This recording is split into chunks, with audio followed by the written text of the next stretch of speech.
Natuklasan si Vice President Sara Duterte kaugnay sa pinaplano ng International Criminal Court at ilang mataas na opisyal ng Philippine National Police laban sa kanya. Ano kaya ito? Alamin sa report ni Jason Rubrico.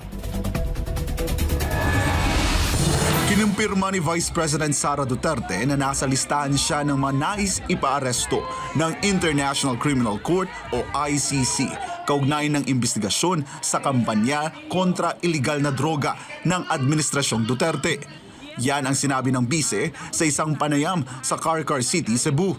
Aniya, nalaman niyang siya ay kasama sa naturang listahan matapos nilang higpitan ang pagdalaw niya kay dating Pangulong Rodrigo Duterte at isailalim sa monitoring ang kanilang mga usapan.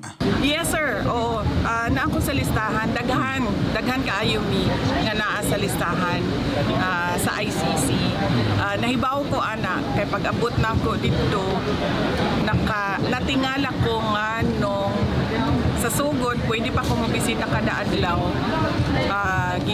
Giundang nila pagkahuman ilahan ang gina-record ang mga ginaistoryahan namo ni Pangulong Duterte. So nasabtan ako nga nagapaminaw sila sa amo ang ginaistoryahan kay ang ilahang huna-huna ang amo ang ginaistoryahan kung unsa ang kaso o unsay ginabuhat sa kaso na ginabuhat nato sa kaso dinhi sa Pilipinas o mga strategy sa kaso.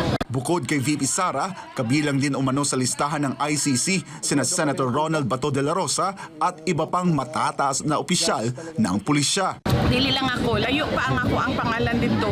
Ang nauna nga mga pangalan dito mao kay Senator Bato de la Rosa, kay katong dating Chief Albayalde, ang katong dating Police General si Danao o Police General si Karamat. Napo dito ang pangalan ni Bongbong. Mauna usas ila bago ako. Iginit pa ni VP Sara na politika ang ugat ng mahakbang ng ICC laban kay dating Pangulong Duterte at sa ilang opisyal ng pamahalaan. Aniya, malinaw na walang ibang dahilan ang ginagawang pag-usig sa kanilang grupo kundi ang politika, lalo na kaugnay ng nalalapit na midterm elections at ng 2028 national elections.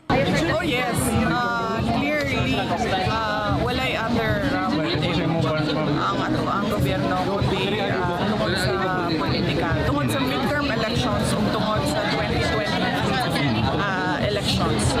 Wala may laing rason no na they will sa tawagan ka na kidnap or kuha or dukot or kuot sa ato ang dating Pangulong Rodrigo Duterte dinhi sa ato ang nason niya. Lalo nila dito sa laing nason niya ipakulong sa mga dayuhan. Kundi kana lang yun. Para sa Diyos at sa Pilipinas kumahal, ako si Jason Rubrico, SM9 News.